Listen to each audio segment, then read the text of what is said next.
पूर्वाभ्यास पेपर डाला गया है। तो इसका अध्ययन करते हैं और देखते हैं कि किस टाइप के क्वेश्चन जो है परीक्षा के अंदर आने वाले हैं। साथ ही साथ इन क्वेश्चंस को हम सॉल्व भी करेंगे। तो चलिए शुरू करते हैं। जैसा कि पता ही है हमें कि इसके हिसाब से जो निर्देश हैं कि प्रश्न क्रमांक 1 से 3 तक प्रत्येक प्रश्न पर 6 अंक तथा उनके उप प्रश्न पर 1-1 अंक होगा, यानी 1-1 अंक के क्वेश्चन होंगे ये। फिर अगला है प्रश्न 4 से 5 तक प्रत्येक प्रश्न पर 5 अंक और उसके उप प्रश्न पर 1 अंक होगा, यानी 1-1 अंक के क्वेश्चन होंगे। फिर प्रश्न क्रमांक 6 से 12 तक 2 अंक, प्रश्न क्रमांक 13 से 16 तक 3 अंक, 17 से 20 तक 4 अंक और यदि आवश्यक हो तो स्वच्छ चित्र और नामांकित चित्र बनाना है। तो प्रश्न क्रमांक 6 से 20 में आंतरिक विकल्प दिए गए हैं। तो इस टाइप का पेपर आना है और कैसे क्वेश्चन आएंगे उनके बारे में बात करते हैं। जैसा है हमारा सही विकल्प का चयन कीजिए। पहला क्वेश्चन है हमारा सही विकल्प का चयन कीजिए और प्रश्न है हमारा निम्नलिखित में से प्रक्षेप कोण के किन जोड़ों के लिए क्षैतिज परास समान होगी। जो क्षैतिज परास हम जानते हैं R बराबर V0 स्क्वायर साइन 2 थीटा बटे जी, ये क्षैतिज परास का फार्मूला है, यानी क्षैतिज परास से रिलेटेड क्वेश्चन पूछा जा सकता है। तो क्षैतिज परास जिन कोणों के लिए समान होती है वो कोण होते हैं थीटा और 90 माइनस थीटा। इन कोणों के लिए यदि एक कोण का मान मान लेते हैं 50 डिग्री है तो दूसरा कोण जो 90 माइनस थीटा यानी 40 डिग्री होना चाहिए। तो 50 और 40 डिग्री के लिए जो क्षैतिज परास का मान होगा वो एक समान होगा। तो ऐसे जोड़े यदि हम मिला देते हैं तो वो जो जोड़ा बनता है वो बनेगा हमारा 40 डिग्री और 50 डिग्री, यानी कोई भी एंगल दिया हो केवल ये देखना है कि थीटा और 90 माइनस थीटा दोनों के लिए क्षैतिज परास समान होती है। तो इस तरीके से एक से क्वेश्चन आएंगे तो हम सॉल्व कर लेंगे। अगला प्रश्न है हमारा निम्नलिखित में से कौन से प्रकरण में वस्तु पर नेट बाह्य बल कार्यरत है। हमें यह बताना है किस पर बाह्य बल कार्यरत है अथवा नहीं है। पहली बात करते हैं मेज पर रखी वस्तु। यदि मेज पर कोई वस्तु रखी हुई है तो इसका मतलब यह है कि वो स्थिर है, यानी जितना बल जो है मेज वस्तु पर लगा रही है उतना ही वस्तु मेज के ऊपर लगा रही है, यानी दोनों का जो बल है वो बराबर है, यानी जो नेट बल होगा वो शून्य होगा। तो हम कह सकते हैं कि यहाँ पे कोई नेट बल कार्य नहीं कर रहा है। अगला है लंबी दूरी तय कर चुकी वर्षा की बूंद। हम जानते हैं कि जब वर्षा की बूंद ऊपर से ऐसे गिरते हुए आती है तो एक स्थिति के बाद उसका जो वेग है वो नियत हो जाता है, यानी एक समान वेग से गिरती है। तो जब एक समान वेग से गिरती है यानी त्वरण जो है वो शून्य हो जाएगा। तो हम कह सकते हैं कि इस स्थिति में भी इसके ऊपर जो नेट बाह्य बल है वो शून्य होगा। अगला है सीधी सड़क पर एक समान वेग से गतिमान कार, यदि एक समान वेग से चल रही है इसका मतलब ये है कि उसके अंदर कोई त्वरण नहीं है, मतलब बाह्य बल भी शून्य होगा। इसी प्रकार हम बात करते हैं कि एक समान वृत्तीय गति करती गेंद। यदि कोई गेंद एक समान वृत्तीय गति कर रही है, यदि वृत्तीय गति कर रही है इसका मतलब यह है कि वृत्तीय गति करती वस्तु का हर बार त्वरण में परिवर्तन होता है। त्वरण में यानी वेग में परिवर्तन नहीं होता, परंतु यहाँ पे जो दिशा है वो दिशा बार बार बदलती है। तो दिशा बदलने के कारण जो है उसके वेग में परिवर्तन होता है, यानी उसके अंदर त्वरण त्वरण ए उत्पन्न होता है। इस कारण हम कह सकते हैं कि जो एक समान वृत्तीय गति करती गेंद है इसके ऊपर नेट बाह्य बल कार्य करेगा। अगला प्रश्न है हमारा किसी पिंड की किसी अन्य पिंड के गुरुत्व प्रभाव के अंतर्गत गति का अध्ययन करते निम्नलिखित में से कौन सी राशि संरक्षित रहती है। तो यहाँ पर देखेंगे कि यदि कोई पिंड दूसरे पिंड के गुरुत्व प्रभाव में गति करता है तो उसका कोणीय संवेग, रेखीय संवेग और कुल यांत्रिक ऊर्जा यानी तीनों ही संरक्षित रहते हैं। तो सही जो ऑप्शन होगा वो हमारा होगा A, B, C तीनों, यानी डी वाला ऑप्शन सही होगा। अगला प्रश्न है हमारा चित्र 1 में प्रदर्शित पात्र में जल भरा है, किस बिंदु पर दाब अधिकतम होगा। यहाँ पर सारे पात्र जो हैं उनके आकार अलग अलग है, आकृति अलग है, परंतु हम देखते हैं कि जो स्पर्श सतह है उससे कौन कितनी गहराई पर है, क्योंकि जो प्रेशर है P जो है वो इन चीज़ों पर डिपेंड करता है, DGH, यानी घनत्व पे डिपेंड करता है, गुरुत्वीय त्वरण पे, और H पे डिपेंड करता है। तो हम केवल ये देखेंगे कि ये कितनी गहराई पर है। तो यदि यहाँ से हम देखें तो इन सब बिंदुओं की जो गहराई है वो एक समान है। तो हम कह सकते हैं कि किस बिंदु पर दाब अधिकतम होगा, तो हम कह सकते हैं कि जितना दाब A पर होगा उतना ही दाब B पर होगा और उतना ही दाब C पर होगा। तो सही आंसर होगा हमारा A, B, M, C तीनों पर समान। तो सही ऑप्शन हमारा हो गया A, D वाला। फिर अगले प्रश्न की बात करते हैं हम। अगला प्रश्न है हमारा, निम्नलिखित में ऊष्मा गति की अवस्था चर नहीं है। ऊष्मा गति की अवस्था मतलब जैसे हम समीकरण की बात कर लें, आदर्श गैस समीकरण PV बराबर nRT।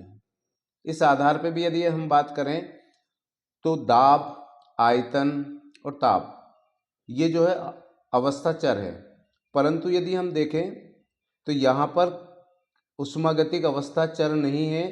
तो इनमें से जो ऊष्मागतिक अवस्था चर दाब भी है, आयतन भी है, आंतरिक ऊर्जा भी है, परंतु जो ऊष्मा है, ऊष्मा जो है वो अवस्था चर नहीं है, ये केवल एक साधन है। इसलिए सही ऑप्शन जो होगा वो होगा हमारा डी, यानी ऊष्मा।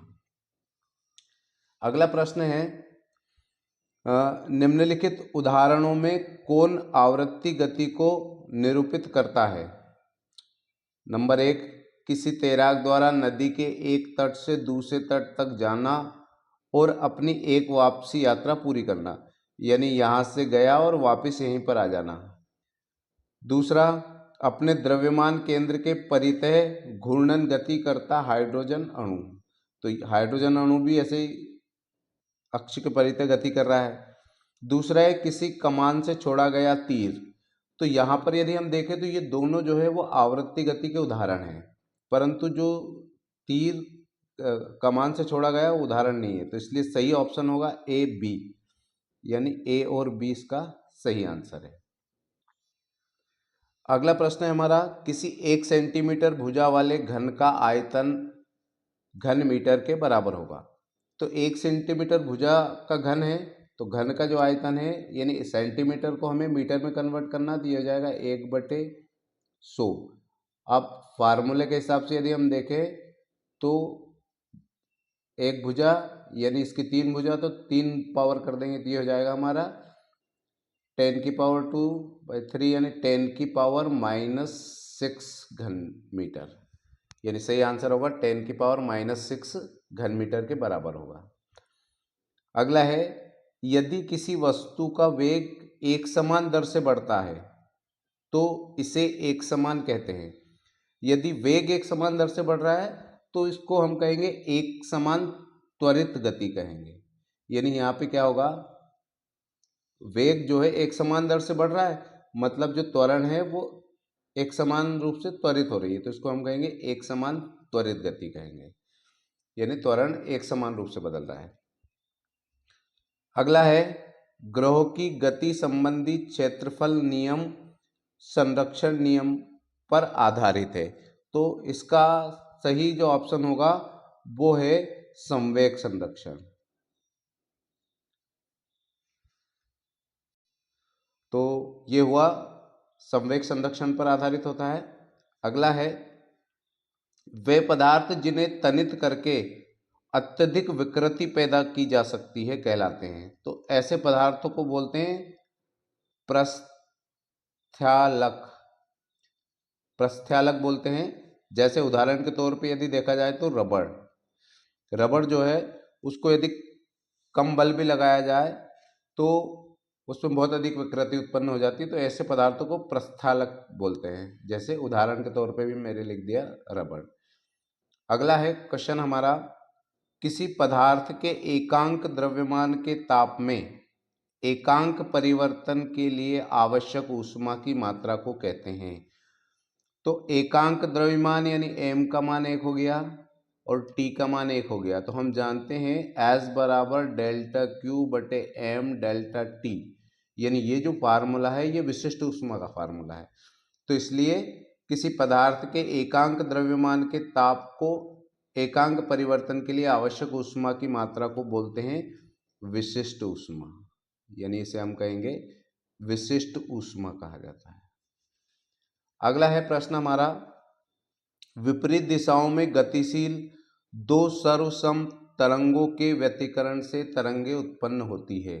यानी दो तरंगे जो है वो विपरीत दिशा में चल रही है, एक इस दिशा में चल रही है और एक इस दिशा में चल रही है। तो इनके व्यतिकरण से जो तरंगे होती है उन तरंगों को अप्रगामी तरंगे बोलते हैं, इन्हें कहेंगे हम अप्रगामी तरंगे। तो अगला क्वेश्चन पे आते हैं हम लोग। अगला प्रश्न है हमारा, सही जोड़ी मिलाइए, इसमें कार्य ऊर्जा प्रमेय है। तो कार्य ऊर्जा प्रमेय का जो फार्मूला है वो है KF माइनस KI बराबर W, यानी गतिज ऊर्जा में परिवर्तन जो है वो कार्य के बराबर होता है। तो जो पहले का है वो ये वाला है। अगला है अप्रत्यास्थ संघट। अप्रत्यास्थ संघट के अंदर जो है जो एनर्जी है वो कंजर्व नहीं होती, मतलब संरक्षित नहीं होती, इसलिए सही जो है वो दूसरा है, ये kinetic energy KF minus KI। अगला है बल आघूर्ण है। तो बल आघूर्ण का फार्मूला टाउ बराबर R/F, यानी ये तीसरा हो गया। अगला है कोणीय संवेग। तो कोणीय संवेग बराबर सेम यही फार्मूला होगा इसका, क्योंकि कोणीय संवेग L बराबर होता है mv/r। यहाँ से यदि हम बात कर लें तो mv का मान रख देंगे ω/r/r, तो ये हो जाएगा m ω/r², और mr² बराबर होता है I और ये ओमेगा। तो कोणीय संवेग का फार्मूला यही होगा, इसके सामने ही I ω। अगला है एक परमाणु गैस। तो जो एक परमाणु गैस होती है उसकी स्वतंत्रता की कोटि होती है 3, तो इसका सही ऑप्शन हो जाएगा 3। फिर है बहुपरमाणु गैस। जो बहुपरमाणु गैस है उसकी स्वतंत्रता की कोटि होती है 6 गुणित 1/2 kT। यहाँ से हम निकाल लें तो ये हो जाएगा 3, n का गुणा कर दे तो RT हो जाएगा, परंतु यहाँ पे ऑप्शन में केवल RT दिया है, तो इसलिए इसका सही ऑप्शन जो होगा वो 3RT होगा, यानी सही जो ऑप्शन है वो 3RT। यहाँ पे 3 देना भूल गए, तो ये जो है इसका सही ऑप्शन हुआ, यानी पांचवे का जो ऑप्शन हुआ हमारा ये स्वतः, और छठे का ये हो गया। तो इस तरीके से जोड़ी भी हमने कंप्लीट की। क्वेश्चन है, एक वाक्य शब्द में उत्तर दीजिए। किसी गतिमान वस्तु का ताक्षणिक वेग उसके औसत वेग के बराबर कब होगा? तो जो ताक्षणिक वेग है वो जो है वो कब बराबर होगा? जबकि इसका त्वरण का मान 0 होगा, यानी वेग एक समान होगा तो जो ताक्षणिक वेग होगा वो औसत वेग के बराबर हो जाएगा।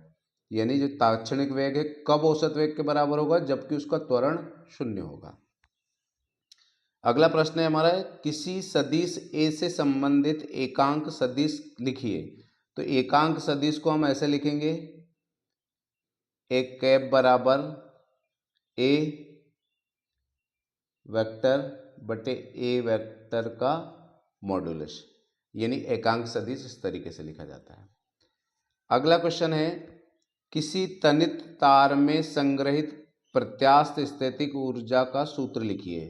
तो प्रत्यास्थ स्थैतिक ऊर्जा का जो फार्मूला है वो फार्मूला है हमारा 1/2 विकृति गुणित प्रतिबल। जो फार्मूला है वो है 1/2 विकृति इंटू प्रतिबल। अब इसको आप चाहो तो बदल भी सकते हो विकृति को प्रतिबल में, क्योंकि हम जानते हैं y बराबर प्रतिबल बटे विकृति होता है, प्रतिबल बटे विकृति। तो यदि हमें प्रतिबल का फार्मूला लिखना है तो प्रतिबल बराबर वाई इंटू विकृति, तो यहाँ से हम बदल सकते हैं, या प्रतिबल विकृति बराबर लिखना हो तो प्रतिबल बटे वाई लिख सकते हैं। तो इस तरीके से इस फार्मूले को बदल सकते हैं हम किसी में भी। अगला प्रश्न है हमारा, विकिरण विधि से ऊष्मा की हानि कम करने के लिए भोजन बनाने के बर्तन को किस प्रकार डिजाइन किया जाता है। तो जो भोजन बनाने का बर्तन है वो इस प्रकार डिजाइन किया जाता है कि उसका जो मुंह है, बर्तन का मुंह छोटा होता है और उस पर कार्क या ढक्कन लगा होता है, जिससे जो है ऊष्मा का ज़्यादा विनिमय ना हो। अगला है, सरल आवर्त गति करते किसी पिंड के विस्थापन और त्वरण में संबंध लिखिए। तो विस्थापन जो है, तो जो फार्मूला बना वो फार्मूला होगा अल्फा बराबर माइनस ओमेगा स्क्वायर वाई। तो अल्फा जो है वो त्वरण है, ओमेगा कोणीय वेग और वाई जो है विस्थापन होता है। यानी अल्फा जो होता है वो विस्थापन के, यानी त्वरण जो होता है विस्थापन के समानुपाती होता है। तो ये इसके बीच में संबंध है। अगले प्रश्न पे आते हैं। अगला प्रश्न है, निम्नलिखित कथनों के लिए सत्य अथवा असत्य लिखिए। तो पहला है, सभी शून्येतर अंक सार्थक अंक होते हैं। तो ये सत्य है कि जितने भी शून्य के अलावा अंक है सब सार्थक अंक होते हैं। अगला है, एक विमी गति में किसी कण की चाल शून्य होने पर भी वेग अशून्य हो सकता है। ये असत्य है। हाँ, इसका जो विपरीत है वो सत्य हो सकता है, परंतु चाल शून्य होने पर वेग अशून्य नहीं हो सकता है, वेग भी उसके साथ शून्य हो जाएगा। अगला है, निर्जीव पिंड की भांति सजीव को भी त्वरित करने के लिए बाह्य बल की आवश्यकता होती है। सत्य है ये, जितने भी पिंड हैं उन्हें त्वरित करने के लिए किसी बाह्य बल की आवश्यकता होती है। अगला है, किसी गतिशील बंद बॉक्स में भरी गैस की आंतरिक ऊर्जा में बॉक्स की गतिज ऊर्जा का भी योगदान होता है। यानी किसी गतिशील बंद बॉक्स में भरी गैस की आंतरिक ऊर्जा में बॉक्स की गतिज ऊर्जा का भी योगदान होता है। बिल्कुल सत्य है, क्योंकि जो आंतरिक ऊर्जा है गैस की, गैस के अंदर स्थितिज ऊर्जा बहुत कम होती है, गतिज ऊर्जा ही बहुत अधिक होती है, इस कारण गतिज ऊर्जा का योगदान होता है। अगला है, गैसीय माध्यम का घनत्व बढ़ने पर ध्वनि की चाल बढ़ती है। यानी गैसीय माध्यम का घनत्व बढ़ने पर, तो यहाँ से यदि हम देखें तो जो घनत्व है, घनत्व बढ़ेगा तो चाल घटेगी। यानी जो घनत्व वेग है वो घनत्व के व्युत्क्रमानुपाती होता है और दाब के समानुपाती होता है। इसका मतलब ये हुआ कि यदि घनत्व बढ़ेगा तो वेग घटेगा, और यहाँ पूछा गया है कि गैसीय माध्यम का घनत्व बढ़ने पर ध्वनि की चाल बढ़ती है, तो ये जो होगा वो असत्य होगा, क्योंकि यहाँ पे चाल घटेगी। जैसे हम देख लेते हैं गर्मी के दिनों में हम बहुत दूर तक सुन पाते हैं, क्योंकि उस समय जो गैस का घनत्व है वो कम हो जाता है, और सर्दी के दिनों में जो गैस का घनत्व तो बढ़ जाता है, इसलिए हम पास की बातें भी नहीं सुन सकते हैं। तो यहाँ पर हमने केवल ये 5 क्वेश्चन सॉल्व किए हैं। इसके आगे जो है पूरा पेपर है, इस पूरे पेपर को आपको सॉल्व करके बताया जाएगा कि किस तरीके के प्रश्न जो है परीक्षा में आने वाले हैं, और निश्चित है कि इसी प्रकार के क्वेश्चन ही या ऐसे ही क्वेश्चन जो है परीक्षा में पूछे जाएंगे।